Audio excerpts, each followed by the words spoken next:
Bom dia a todas e a todos. Peço licença por estar aqui de pé.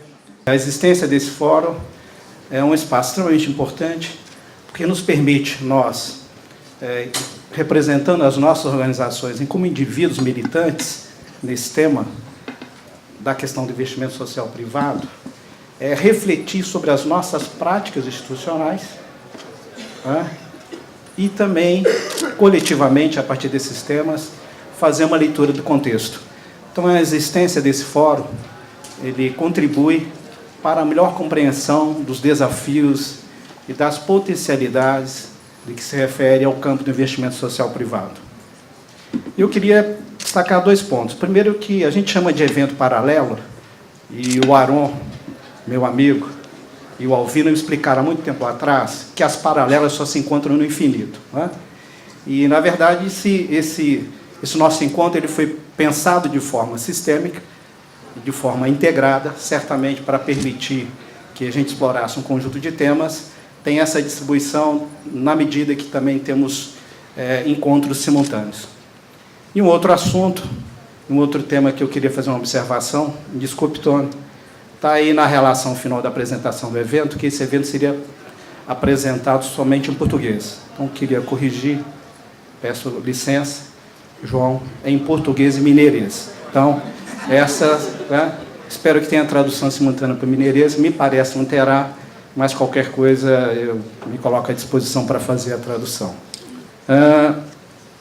Trazendo mais especificamente na questão da licença social para operar, e a sua relação com o impacto do investimento social privado, todos nós sabemos que nossas empresas, as empresas de uma forma geral, têm sido desafiadas. Primeiro, o que é extremamente importante, que é requerimento, quer dizer, operando dentro dos mecanismos legais. A licença social para operar, e nós vamos ter a oportunidade aqui de conhecer a experiência, e eu agradeço antecipadamente a contribuição dessas 3 organizações aqui representadas, refletir quais são os desafios da licença social para operar. Que ela transcende os mecanismos de regulação, como nós sabemos, e somos desafiados como vamos compartilhar e conviver com as expectativas que a sociedade, que os atores sociais têm sobre as organizações. Licença social para operar, como nós sabemos, é mais que um tema. Não é um tema.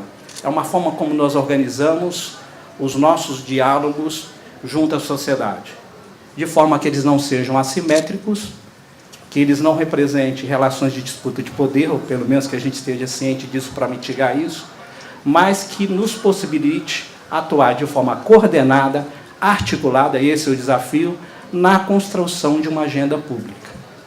E esse é um desafio recente, só para dar um dado de contexto, e os meus 5 minutos, Adriana Mariano, já está concluindo, diz o seguinte: esse é um movimento crescente também junto aos associados do GIF, no sentido do envolvimento, do desenvolvimento, apoio do desenvolvimento comunitário.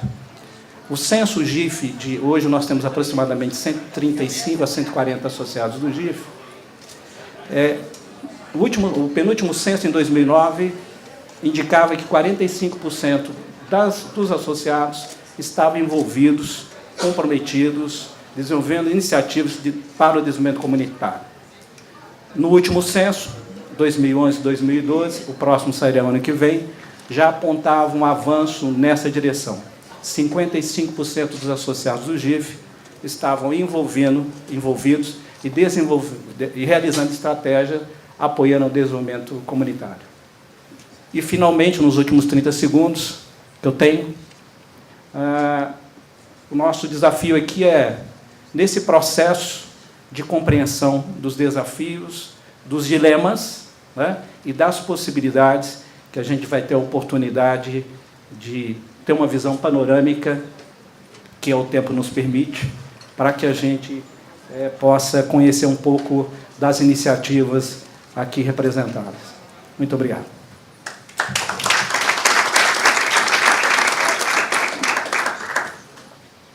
Vou convidar a Daniela, por ordem alfabética e por proximidade, mas para compartilhar a experiência,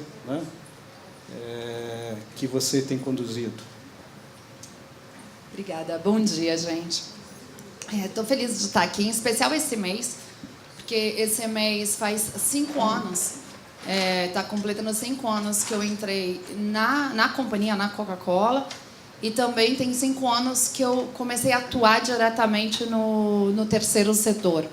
E eu fiz esse movimento, e vou contar um pouquinho para vocês, porque lá atrás, há 5 anos atrás, um pouco mais que isso, eu realmente acreditava, e acredito ainda, que a gente já tem muitas competências, muita inteligência no terceiro setor, como relações interpessoais, profundo entendimento das demandas que a gente tem, como disse o Jorge no início da fala dele, que a solidariedade é mais antiga que o Estado, então tem uma inteligência acumulada aí, muita competência, muita criatividade financeira de fazer muito com pouco, então você tem uma atuação muito forte ao longo aí de anos, e do outro lado você tem uma eficiência no setor privado enorme, em gestão financeira, gestão de processos, mensuração de resultados, escala, capilaridade, tudo isso que as empresas têm.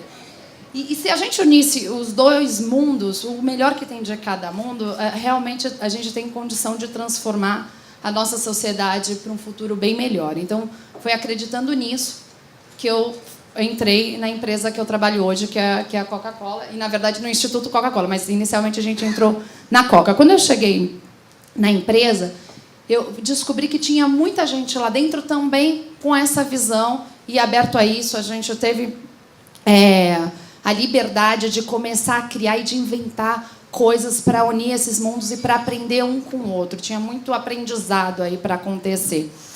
E foi aí que a gente fez a primeira mudança, eu acho que é divisor de águas, do Instituto Coca-Cola na mudança da estratégia de atuação do Instituto, do que é hoje. O Instituto tem 15 anos e em 2010, mais ou menos, depois da gente ter muita discussão interna, a gente decidiu mudar a atuação do Instituto Coca-Cola. E, basicamente, o que a gente faz hoje lá, integrado com a estratégia da companhia também, é transformação social em larga escala através da cadeia de valor. É tentar resumir numa frase o que a gente faz, mas, basicamente, é olhar para o mundo social, entender as necessidades que a gente tem, oportunidades na comunidade em que a gente atua, e olhar para dentro de casa, em todos os eixos da nossa cadeia de valor, e entender como eu posso usar a empresa também para impactar o mundo social.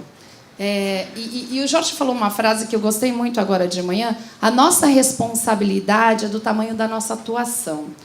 E quando a gente fala de Coca-Cola, a gente não pode se prender só ao entorno das nossas fábricas, né? A gente está presente em lares, em 1 milhão de pontos de venda, então a gente deveria ser tão relevante quanto no mundo social. E é com essa ideia que a gente faz os programas. Então, para ser um pouco mais prática, para dar ideia para vocês do que a gente tem uma plataforma que chama Coletivo Coca-Cola, e ela atua em demandas sociais, seja com jovens em comunidades de baixa renda, com catadores de reciclagem, com extratores na Amazônia. Hoje são 7 modelos diferentes de atuação, mas todos eles se usando da cadeia de valor para gerar impacto e potencializar a escala. Nesses últimos 5 anos, essa plataforma atinge 550 comunidades no país todo, de norte a sul do país, e a gente atendeu a 100 mil beneficiários, né? Até agora, dezembro de 2010, a gente de 2014, a gente está fechando com 100 mil beneficiários. Eu vou usar um dos programas para tangibilizar como a gente faz isso, né? São 7, eu vou usar o de jovens, para vocês entenderem um pouco mais a fundo. Então, toda essa ideia a gente começa de uma forma extremamente colaborativa, trabalhando muito próximo e muito conectado com as comunidades onde a gente vai atuar, e com muitos parceiros também ao longo do processo todo, seja parceiros para gerar e contribuir com conhecimentos técnicos ou especializados, seja parceiros para potencializar nosso impacto. Então, quando a gente faz parceria, por exemplo, no caso desse programa que chama Coletivo Varejo, a gente detectou que tinha 5 anos atrás, que tinha uma oportunidade muito grande de jovens de baixa renda, era a primeira geração, por causa de empoderamento econômico, que estava indo para as universidades. Eles não tinham referências em seus pais ou irmãos mais velhos, era aquela primeira geração, e eles precisavam se conectar também com o mercado formal de emprego e não tinha uma rede ampla de acesso para isso. Eles não sabiam muito bem como dar o primeiro passo, e alguns acreditavam que podia, mas muitos também não sabiam muito, acreditavam que só iam ficar nas funções de base dentro do emprego formal, que eram as referências anteriores. Aí, o que a gente fez? Tinha essa necessidade da nossa cadeia, obviamente, 1 milhão de pontos de venda. A gente tem conexão com os nossos clientes parceiros, que são grandes redes. Então, McDonald's, Walmart, Grupo Pão de Açúcar, fora todos os varejistas de pequeno e médio porte que a gente tem na cadeia. Por que não unir esses dois públicos e fazer essa ponte? Só que, para isso, a gente precisava capacitar, a gente precisava empoderar e fazer as conexões. Então, foi assim que a gente começou. O primeiro programa foi um programa de capacitação, onde a gente tem conteúdo técnico no varejo, que é uma expertise, uma competência que a gente consegue ensinar. E, por um outro lado, a gente precisava de uma competência que a gente chama de life skills, que é competências comportamentais. Então, é como o jovem acredita em si mesmo, que ele pode dar o passo adiante, como ele se projeta no futuro, né? E não com divisão de curtíssimo prazo, como ele trilha os seus caminhos, como ele vai até para uma entrevista de emprego e como ele se prepara e cria condições para isso. Então, a gente criou uma capacitação que tem um ciclo de 2 meses, e essa capacitação, além das competências técnicas, a gente ensina essas competências que a gente chama de life skills, que são as comportamentais. E a gente faz isso através de 3 eixos. Um é o teórico, que é simplesmente transferir conhecimentos e significados. O outro são simulações, seja via game, que é para falar bem a linguagem do jovem, tem uma pegada descolada, porque ele tem algumas referências na escola que ele, às vezes, ressarce um pouco. Então, como ele fica legal para ele, e ele aplica a teoria, e tem uma parte prática muito forte, que é a parte que eles mais gostam. Eles vão para os pontos de venda no entorno da comunidade para aplicar o que eles aprenderam, fazer diagnósticos e aplicar na prática. E a partir daí, fora dinâmicas de entrevistas de emprego e tudo mais, a partir daí a gente faz a conexão com todos os nossos parceiros de empregabilidade. Hoje a gente tem 300, então o nosso grande desafio, de um lado, a cada 2 meses tem 7 mil jovens sendo formados. Do outro, a gente tem 300 parceiros com oportunidades de emprego a toda hora. Então, como que faz essa ponte? Então, a gente tem um núcleo de empregabilidade para fazer essas conexões. Além disso, a gente trata de forma com muito cuidado e muito fundamental a parte de mensuração e avaliação desses resultados, até para a gente entender e acompanhar as mudanças do jovem, que o jovem de 5 anos atrás já não é mais o mesmo de hoje, e como a gente se mantém atraente para o jovem e como a gente dá os próximos passos. Então, a gente tem mensurações muito claras sobre, não só quantitativos, mas qualitativos. A gente mensura isso através da operação de campo, quanto também através de parceiros, como a Ipsos também, que traz essas informações para a gente. Esse é o programa que a gente chama de do Coletivo Varejo. Um segundo programa, para vocês entenderem, é o dos catadores de cooperativas de reciclagem, que a gente fez a mesma coisa. A gente já trabalhava com catadores há mais de 10 anos, a gente trabalha, e a gente, observando o conhecimento que a gente criou de propulsionar através da cadeia de valor, a gente fez a mesma coisa para as cooperativas de reciclagem. Então, a gente desenvolveu uma metodologia que a gente consegue aplicar essa metodologia de forma colaborativa e individualizada, porque a realidade das cooperativas no país hoje, você vai desde cooperativas que têm um nível de profissionalização muito bom, que representa 8% das cooperativas, elas conseguem ter 70% de eficiência em termos de volume, 70% em termos de geração de renda, mas você tem 78% das cooperativas do país que ganham menos de um salário mínimo, seus catadores não têm eficiência produtiva, têm condição de vulnerabilidade altíssima, isolamento, insalubridade, situações bem indignas. E quando você olha para esse retrato, hoje no Brasil, pelo Sempre, são mais de aproximadamente 1.000 cooperativas, um pouco mais, como você consegue fazer uma transformação que gere escala, mas que seja personalizada. Esse é um outro conceito muito importante para se aplicar a qualquer programa de escala. Você tem que dar soluções individualizadas. Então, o que a gente faz? A gente cria ferramentas que é possível replicar e dar escala, mas que tem um nível de customização alto.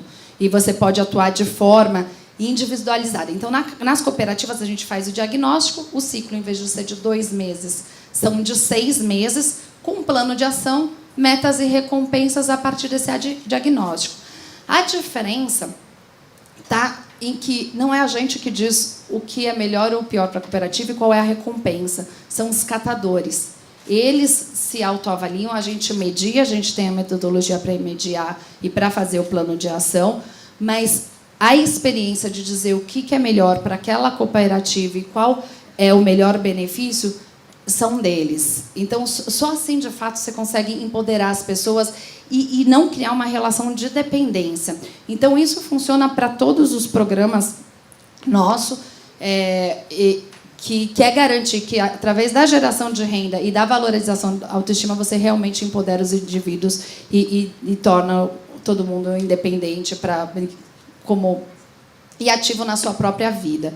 Então, basicamente, é isso. Acho que não tem mais tempo. Obrigada. E aí depois eu estou feliz em responder as perguntas. Obrigado, Daniela. Eu vou me permitir fazer os comentários finais, né?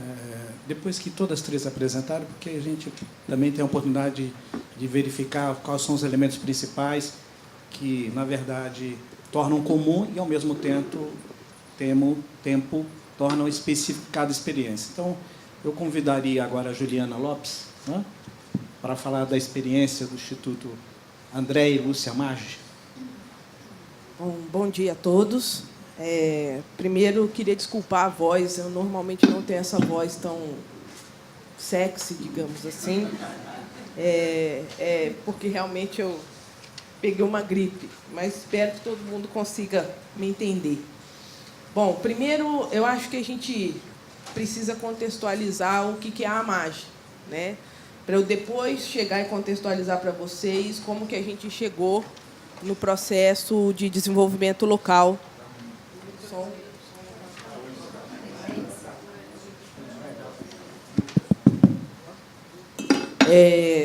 Do desenvolvimento local dentro da Fundação André e Lúcia Maggi.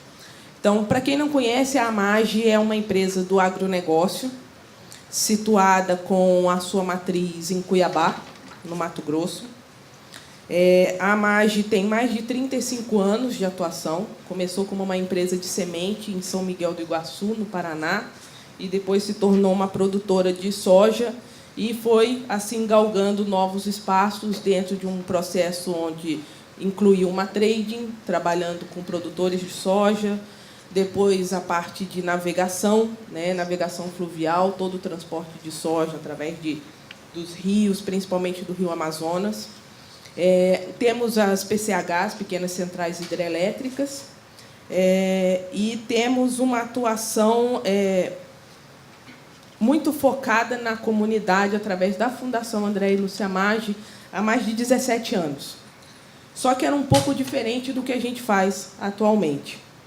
Só para vocês terem uma ideia, a gente tem diferentes operações. Por serem 4 áreas de negócio muito diferentes, você tem comunidades onde a gente está, município onde a gente está, que a gente tem um armazém.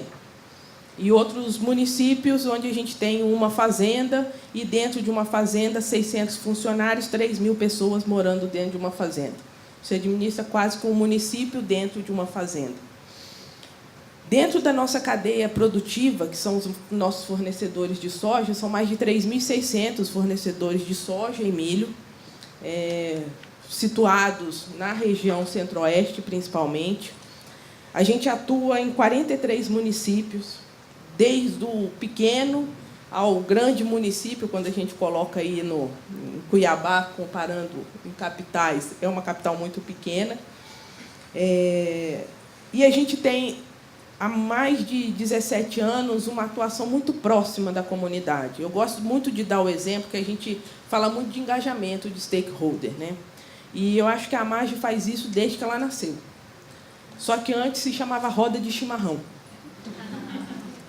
Era quando o seu André, que foi o fundador da empresa, sentava com todo mundo da comunidade para saber como é que a comunidade estava, o que a comunidade estava precisando, as discussões de desenvolvimento, o que a gente queria. Então, eu acho que a empresa nasceu já com essa ideia. A gente só foi profissionalizando e de que forma que a gente poderia trabalhar com isso. A área de sustentabilidade dentro da empresa, eu sou responsável pela área de sustentabilidade e responsável pela Fundação André e Lúcia Maggi.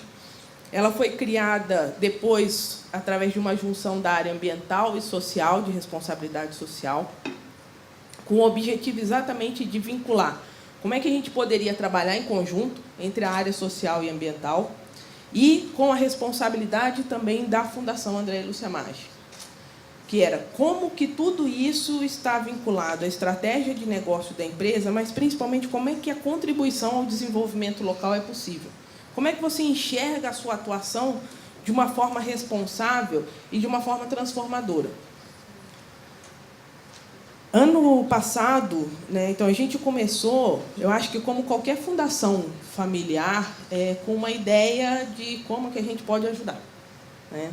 Então, em 97, a fundação foi criada com o objetivo de construir o Hospital Municipal de Sapezal, no Mato Grosso.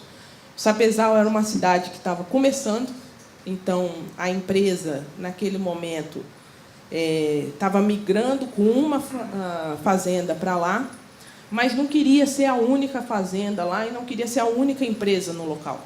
Então, como é que você faz com que todo mundo acredite nesse sonho de desenvolvimento de um novo local?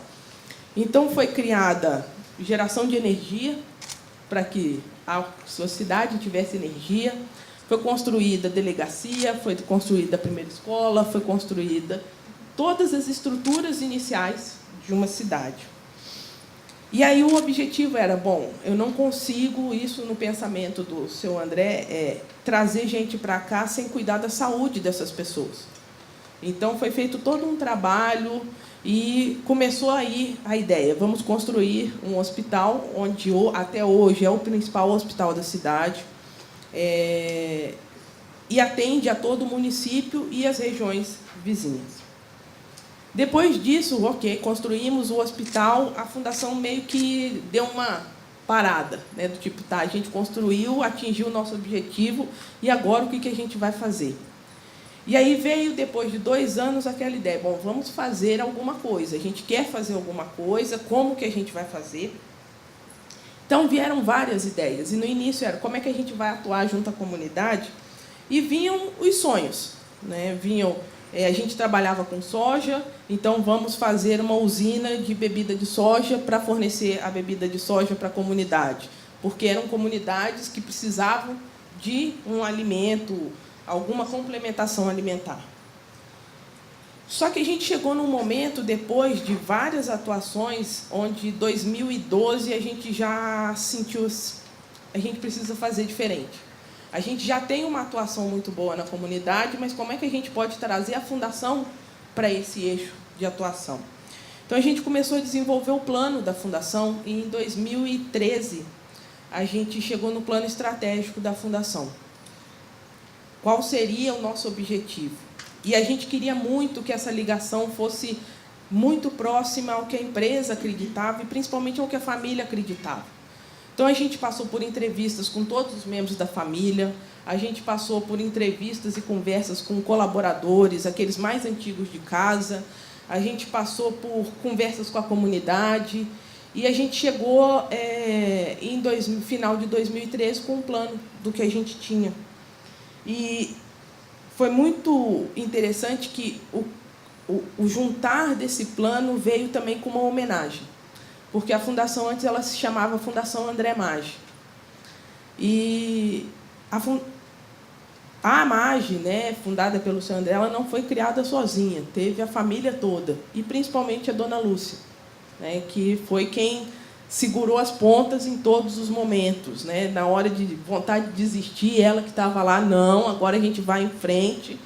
E a gente resolveu fazer essa homenagem e mudou o nome da fundação ao mesmo tempo que mudou os objetivos da fundação.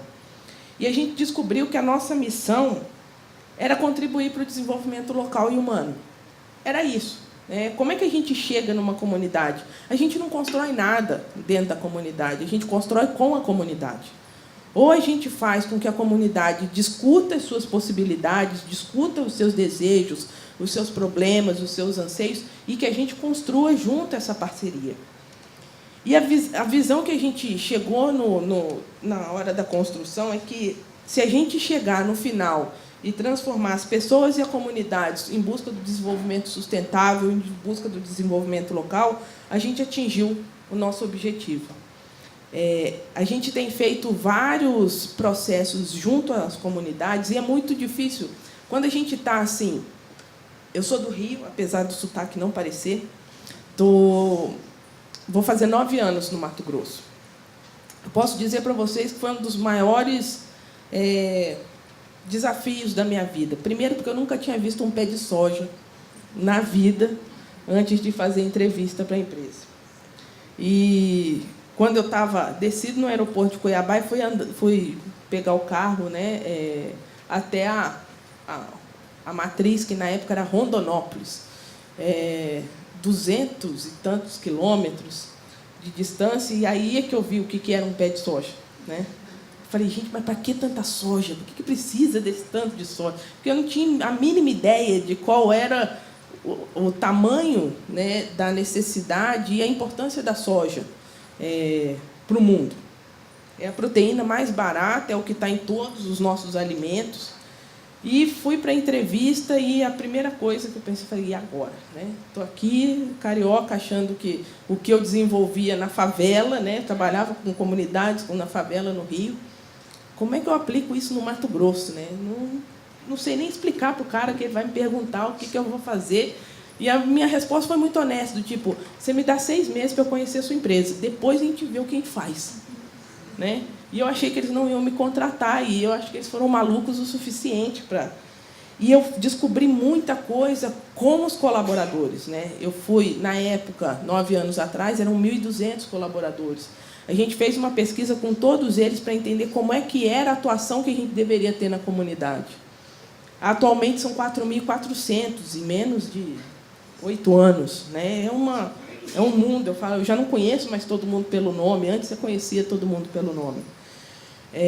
Então, essa construção, eu acho que o fato de você entender aonde você está, qual a diferença entre uma comunidade e outra, às vezes elas estão muito próximas, um município do outro, mas as necessidades são totalmente diferentes. E é a comunidade que vai te falar isso. Você entra lá, você não é a empresa ou a fundação que vai lá para trazer o resultado. Você é alguém que está lá para construir o resultado junto com a população.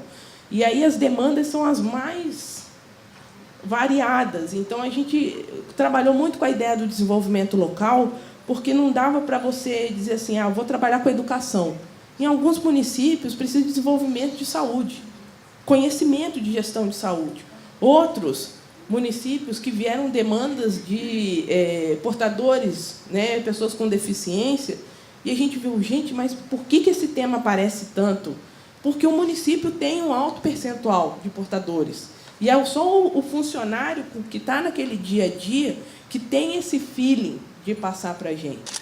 Então, a gente aprendeu muito nesse processo todo e está aprendendo. Né? A gente vem fazendo alguns fóruns, alguns debates, e a ideia aí está sendo na construção. E o mais interessante é que a construção está muito mais na gestão.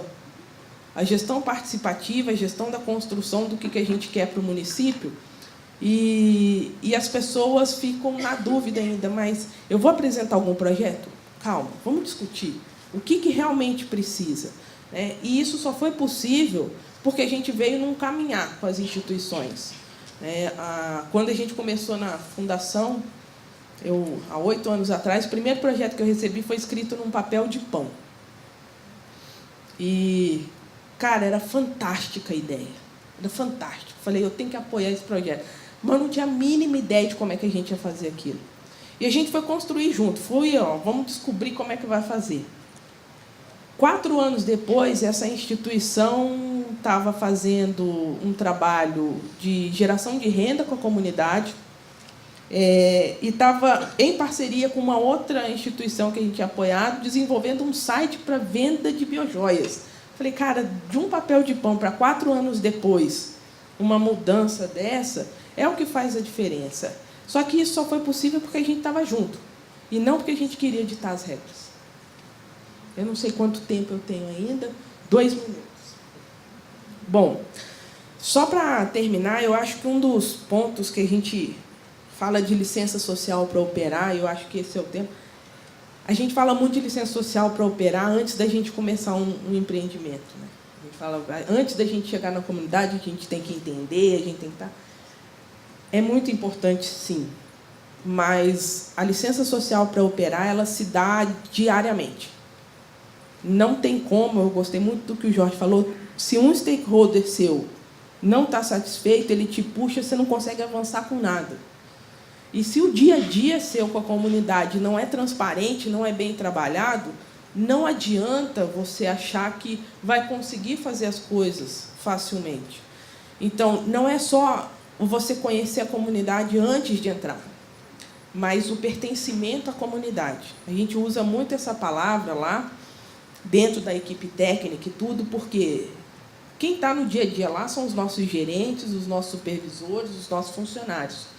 Se eles não entendem que eles fazem parte da comunidade e que o dia a dia da relação da empresa e da relação da própria fundação depende da relação deles com a comunidade, a gente não consegue desenvolver.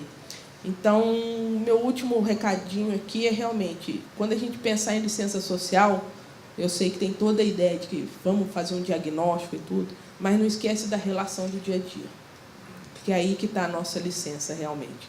É a política da boa vizinhança. Sempre que eu ia num vizinho, eu batia na porta, perguntava se eu podia entrar, e você criava uma relação com o vizinho.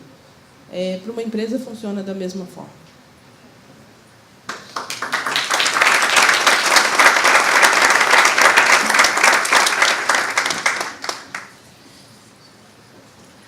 Estou me contendo aqui para não fazer os comentários, né, das duas falas. Mas, cumprindo aqui o combinado, convido agora a Juliana Drigueto para falar da experiência da Holcim.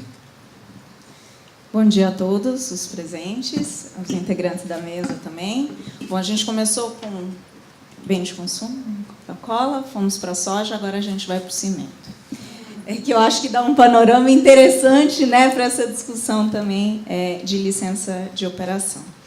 Para mim é uma alegria, uma honra estar aqui falando de um tema que eu acho que tem ganhado cada vez mais importância dentro das empresas, principalmente que elas têm a unidade produtiva, né, que tem uma lógica empresarial que facilita, inclusive, o diálogo interno, né. Eu quero compartilhar com vocês a minha experiência, assim, um pouco na área. Eu estou há 17 anos na área de investimento social e responsabilidade social. Trabalhei no IDES também como consultora e estou há 10 anos na Holcim, né, onde realmente eu consegui colocar no dia a dia e vivenciar essa questão da licença de operação, né. Entrei com uma lógica bastante de investimento social, mas é muito do que a Juliana disse, né? Eu acho que esse é um grande aprendizado, não só para a equipe do Instituto no Brasil, mas eu acho que para toda a empresa, e aqui eu estou representando também a América Latina. Então, eu quero apresentar um pouco na prática como é que a gente vivencia essa questão da relação do investimento social com a licença social para operar.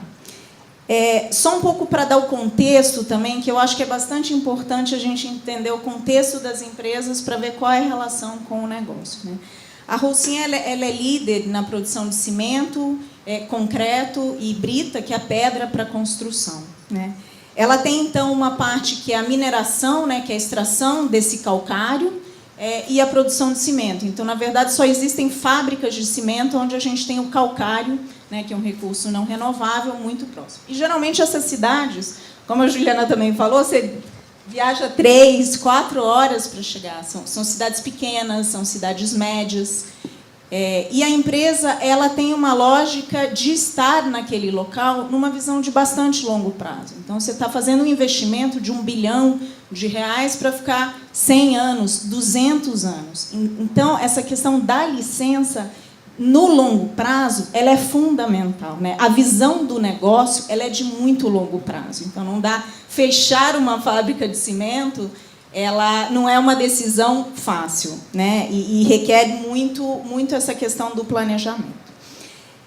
Na América Latina, a empresa está presente em 9 países, e dos 9 países, 7 têm fundações empresariais. Então, 7 institutos ou fundações. Então, essa questão do investimento social também é bastante estruturado. E aí os grandes focos são desenvolvimento comunitário, né, o desenvolvimento do território, e a questão da educação, até pelos contextos socioeconômicos dos países onde a empresa está presente.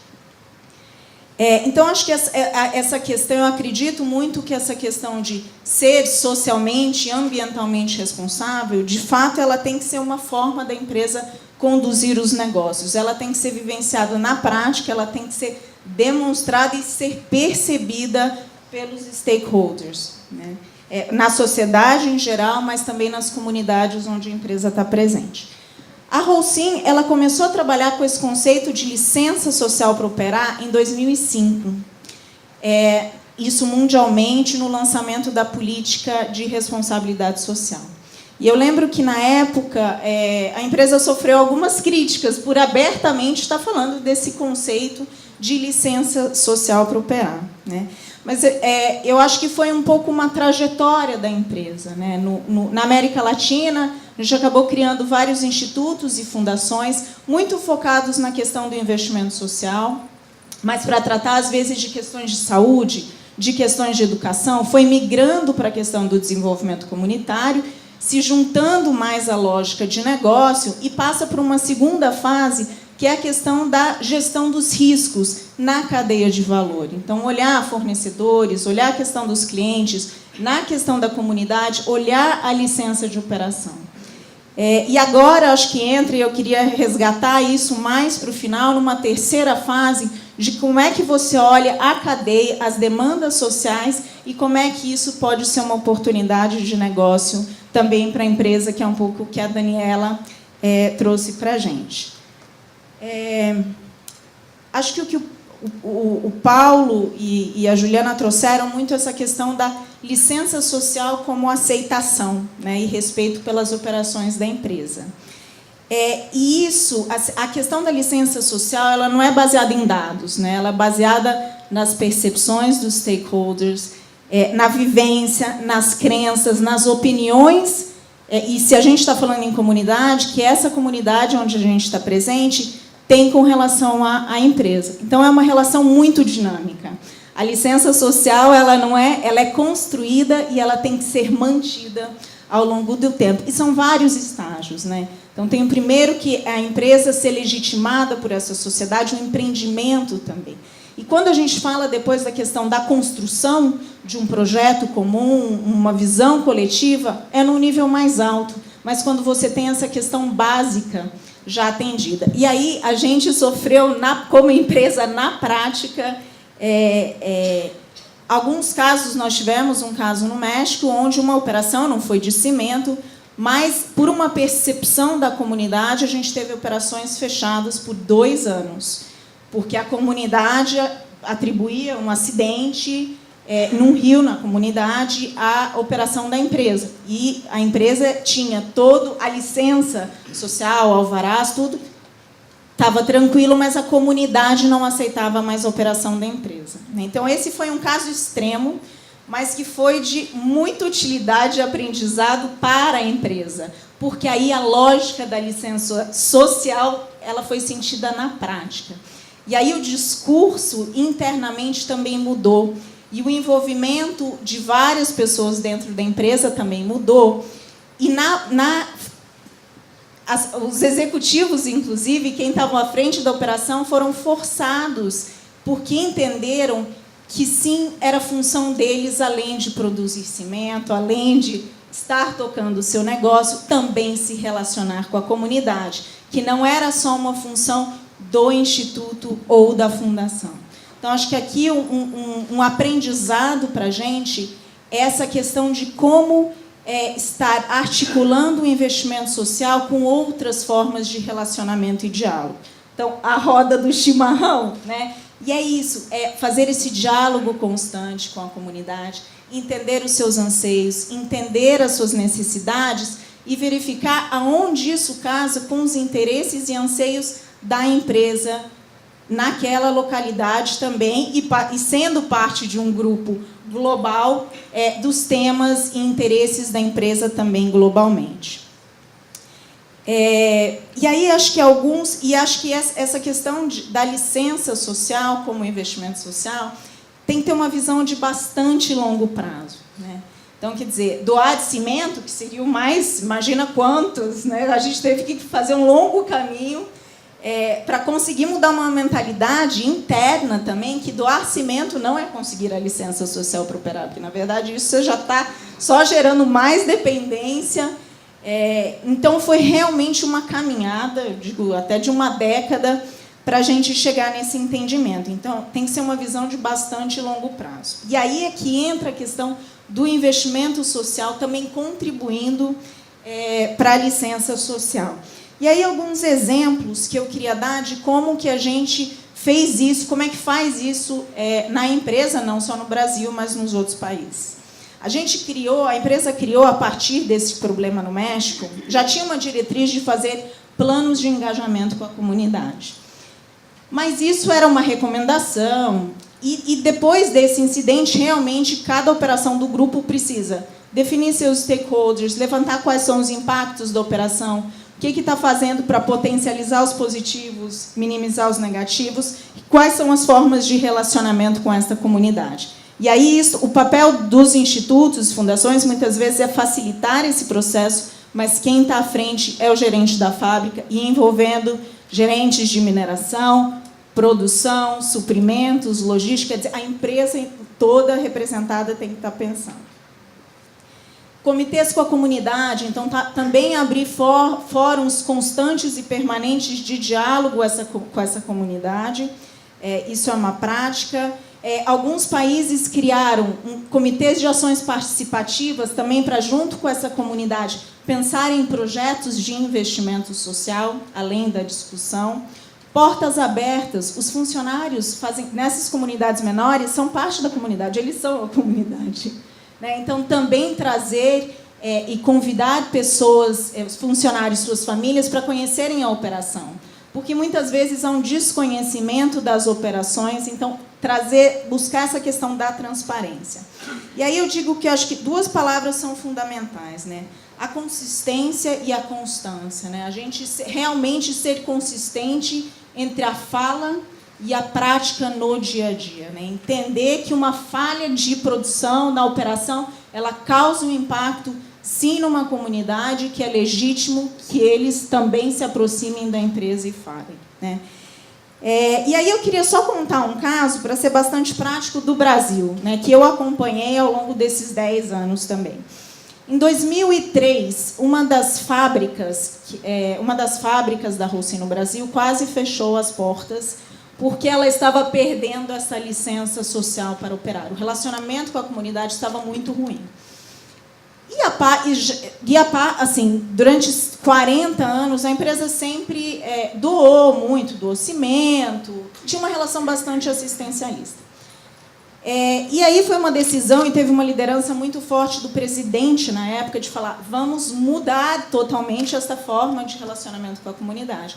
E a estratégia foi muito focar na questão do investimento social. Depois a gente foi adaptando para abrir as outras formas de relacionamento. Mas, de fato, era essa questão. Vamos convidar a comunidade para a construção de uma agenda comum nesta comunidade. Vamos pensar juntos o que é esta cidade em 10 anos. E aí surgiu um projeto que chama Projeto Hortópolis Barroso. No ano passado ele completou 10 anos, que possibilitou representantes desta comunidade, incluindo o poder público, sociedade civil, a criarem projetos para a promoção do desenvolvimento desta comunidade, nas áreas social, ambiental e econômico, né? Mas foi um processo bastante participativo, e isso possibilitou que, hoje, a empresa está construindo, é um dos maiores investimentos da Holcim no mundo, ela está triplicando a operação da empresa nestas cidades. Se a gente se voltar 10 anos, isso seria impensável,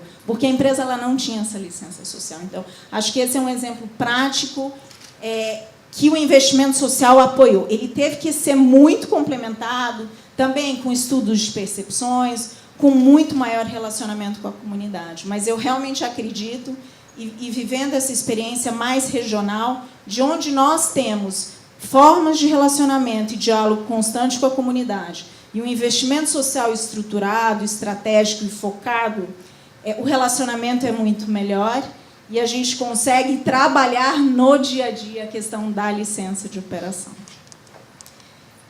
Então, acho que a gente agora está num momento que essa questão da licença de operação, os executivos entendem, gerentes de planta entendem, agora a gente está no momento também de olhar a cadeia de valor e também ver como é que a empresa pode contribuir também através de sua cadeia de valor, como é que, a partir de uma demanda social, isso também pode reverter para um negócio, também para a empresa, uma oportunidade de negócio para a empresa. Tá bom? Depois eu fico para pergunta.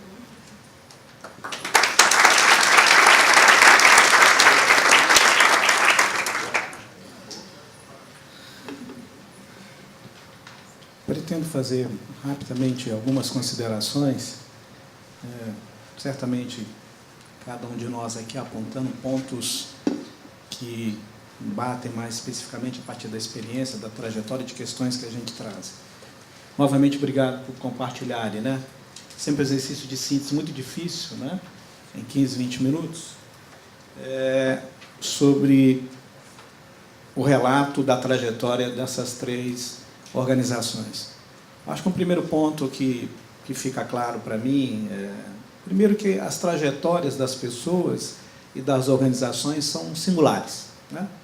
Em algum momento também é importante considerar que o estágio de desenvolvimento, de compreensão, é um processo que se dá de forma também a partir da característica de uma série de processos de como cada empresa encara os seus desafios ora postos. Esse é um primeiro ponto aqui que menciono. Um outro ponto importante, né, percebendo no conjunto das falas, o reconhecimento das competências internas, né?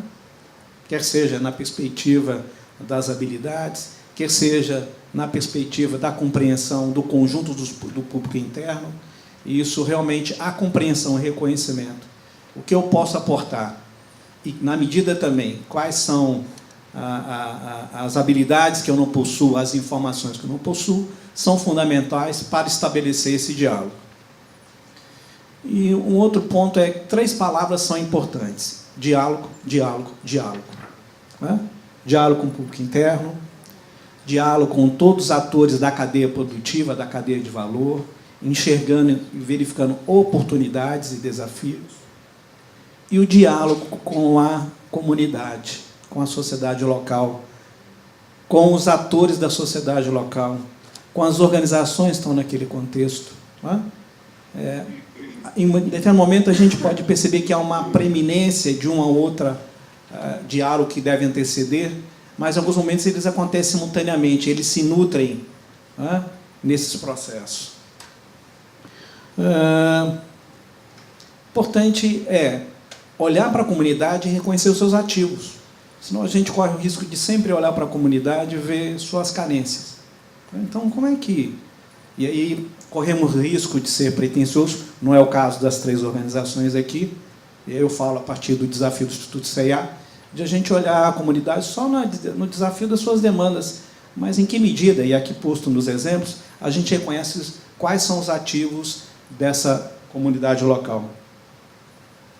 Identificando necessidades, demandas, qualificando isso na construção de uma agenda pública, né?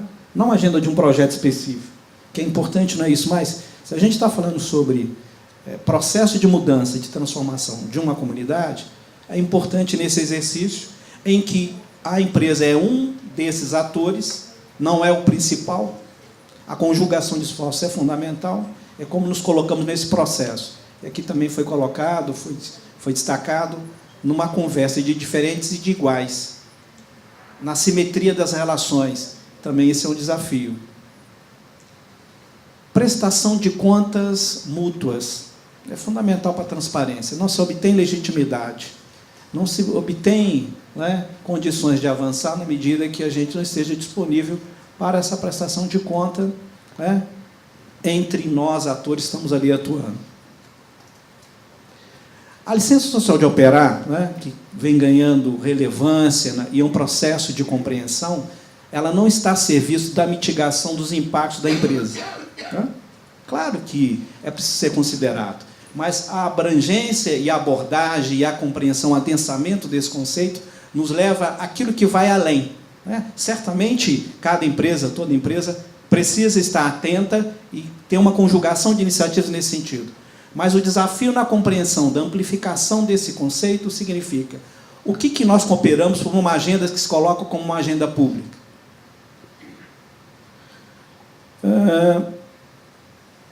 E aí é importante, quais são os limites nessa confluência, nessa conjugação do investimento social privado com a natureza do negócio?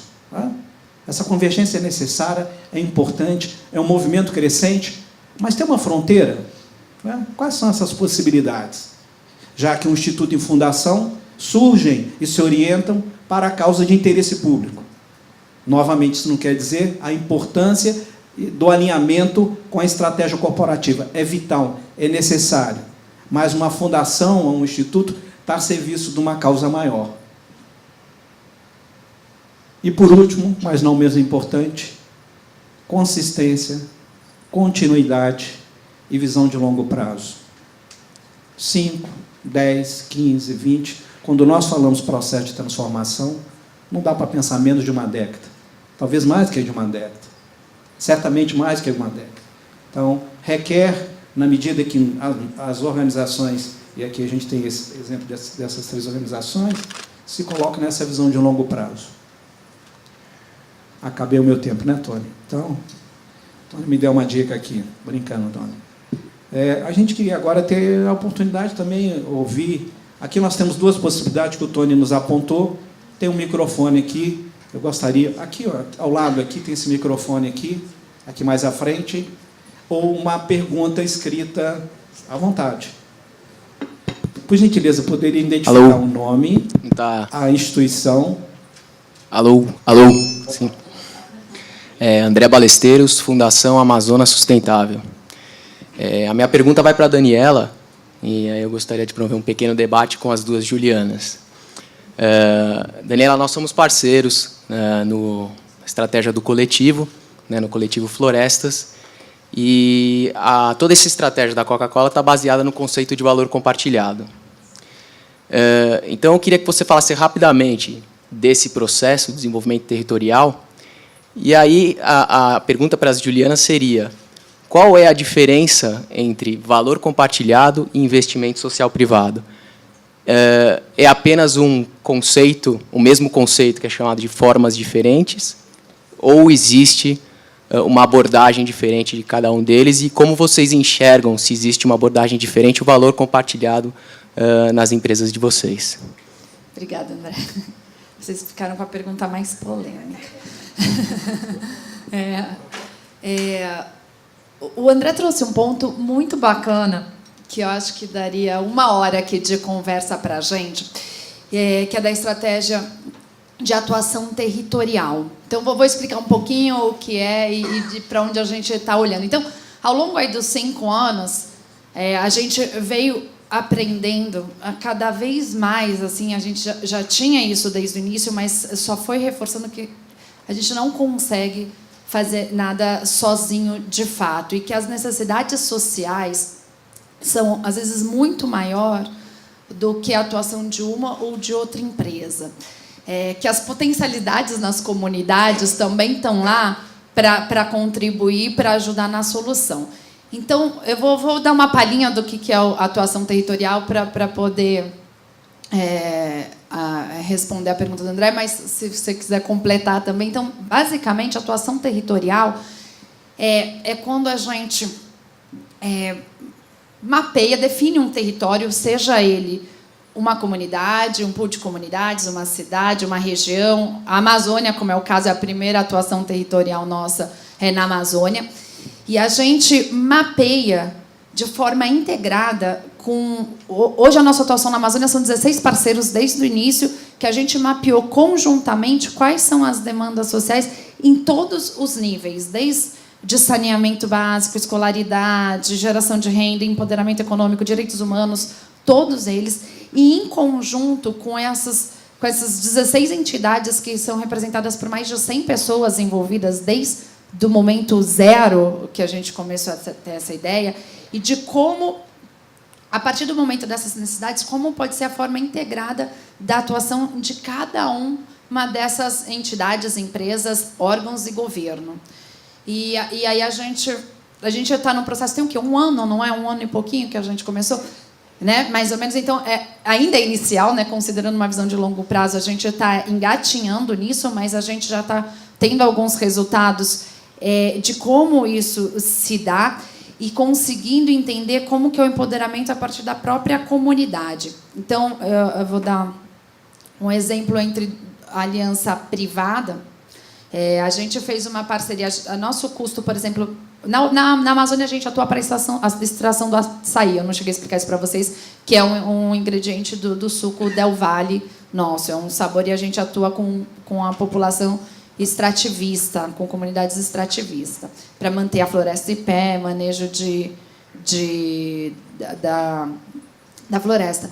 E aí, o custo de operação, já vou encerrar, o custo de operação...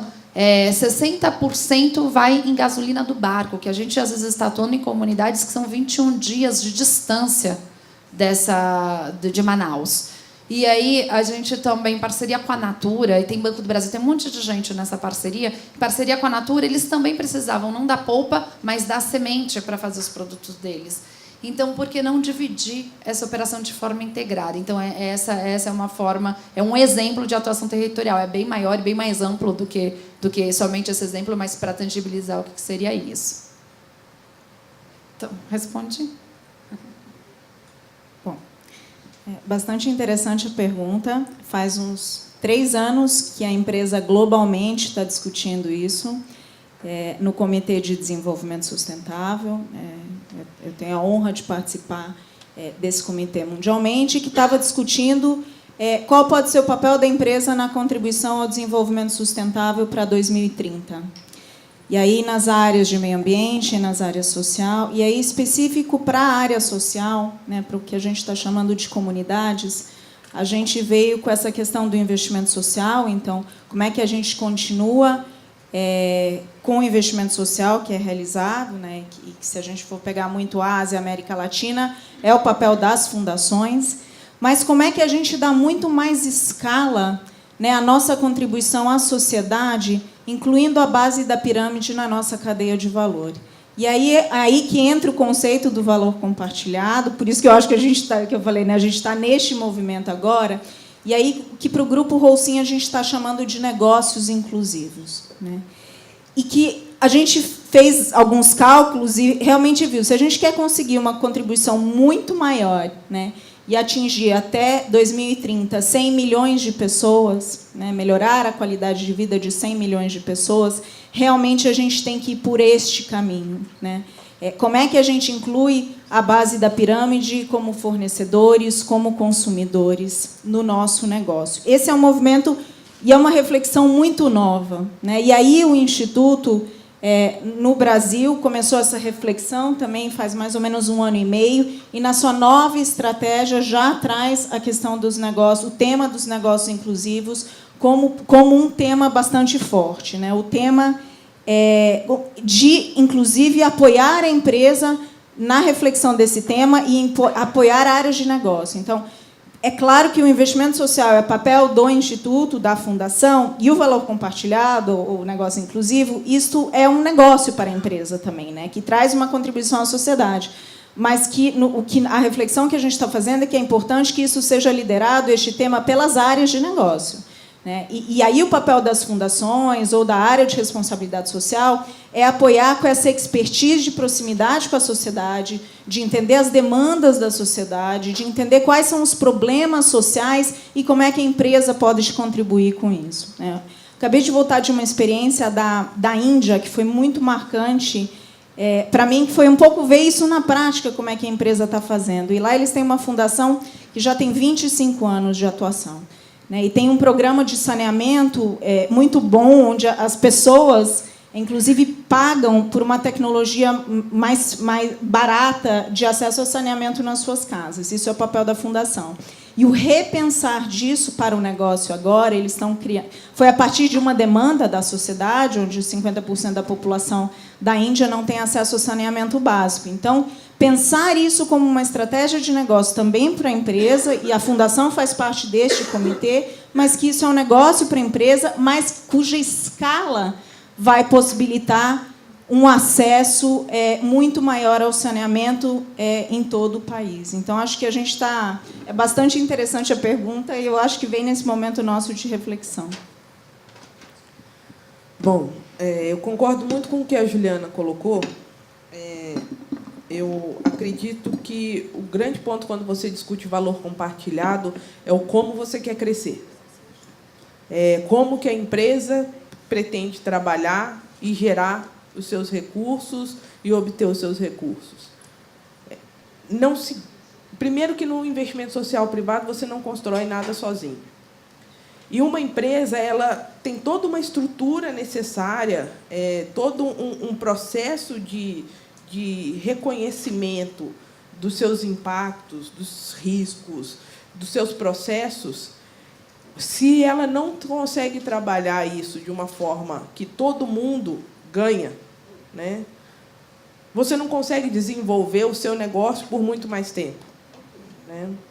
Então, um dos exemplos assim que eu acho que são marcantes para a gente é como que você pode, numa comunidade, às vezes, que você tem um armazém, como que a compra local faz toda a diferença e o quanto você exigir demais e impor regras demais pode também atrapalhar o desenvolvimento local.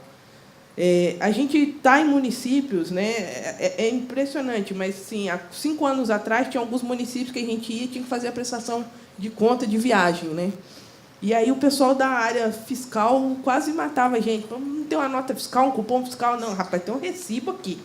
É o que tem, né? Não adianta eu querer exigir demais. E se eu começo a colocar muita imposição, eu posso quebrar uma comunidade também. Então, como é que eu chego com valor compartilhado? Eu entender todo esse processo e como é que eu vou construindo isso gradativamente. Né? Uma coisa é você trabalhar com a sua rede de fornecedores. Né? A gente tem os fornecedores de soja, que há 10 anos atrás, os fornecedores dizem, mas não tem mais nenhuma empresa pedindo isso para a gente. Por que vocês estão querendo isso, esse negócio social, ambiental, tem que fazer isso, tem que fazer aquilo? E a gente fala assim, olha, a gente não está pedindo, nesse momento a gente não está exigindo, a gente está dizendo que esse é o caminho. Em algum momento não vai ser só a gente, vai ser muito mais gente e vai ser uma exigência. A gente está aqui tentando construir.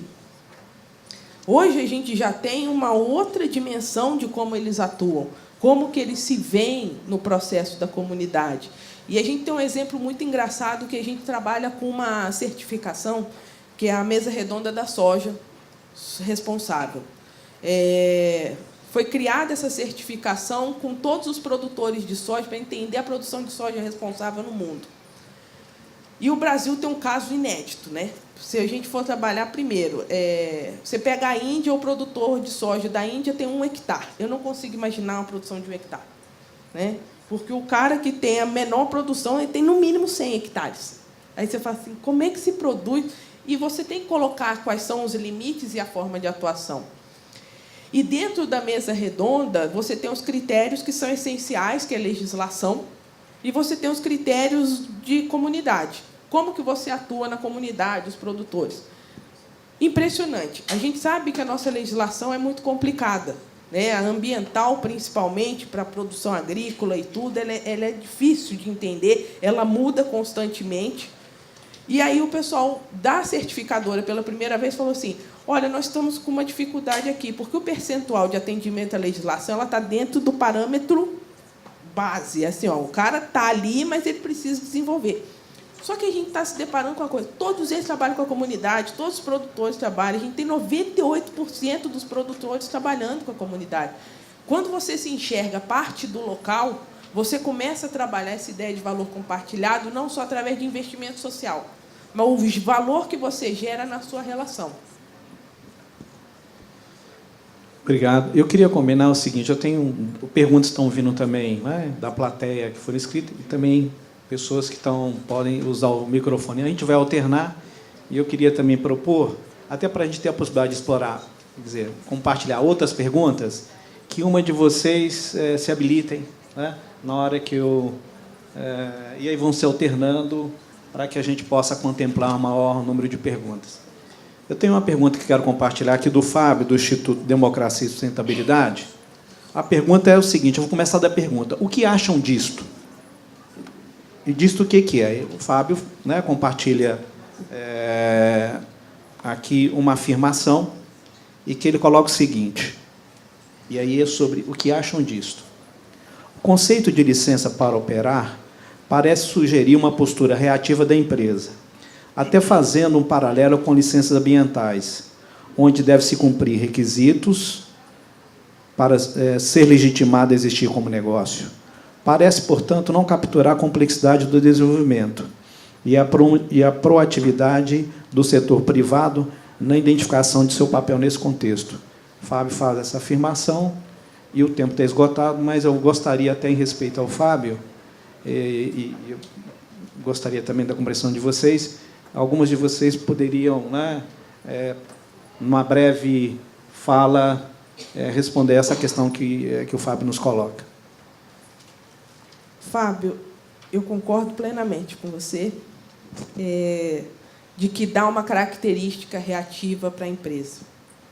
Mas licença de operação é uma coisa que o setor privado entende, de que eu preciso disso para fazer isso. Então, no primeiro momento, ele não atende todas as nuances necessárias de uma licença social para operar. Mas é o primeiro momento que você diz, tá, entendi o que é o conceito inicial, e depois, quando você passa a discutir isso no dia a dia da unidade, no dia a dia da empresa, as outras questões vão se incorporando. Eu acho que muita coisa que o terceiro setor ele já aprendeu muito e ele precisa aprender mais, como falar com as pessoas que não conhecem como é a realidade, como é que você trabalha com a comunidade. Não adianta você falar do Joãozinho, porque o Joãozinho é Joãozinho para você. Você tem uma relação de relacionamento e de... Olha, eu lembro dele quando ele tinha 5 anos, agora ele está com 10 e tudo. Mas, dentro do setor privado, não é dessa forma. Então, você tem que entender também a forma que você pode levar para que, depois, as características da questão social ela vá se incorporando.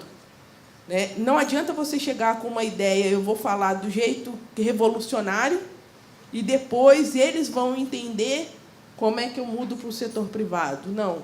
Você tem diferentes níveis, você tem adesão em diferentes níveis dentro da empresa, começa da forma com que é fácil o entendimento.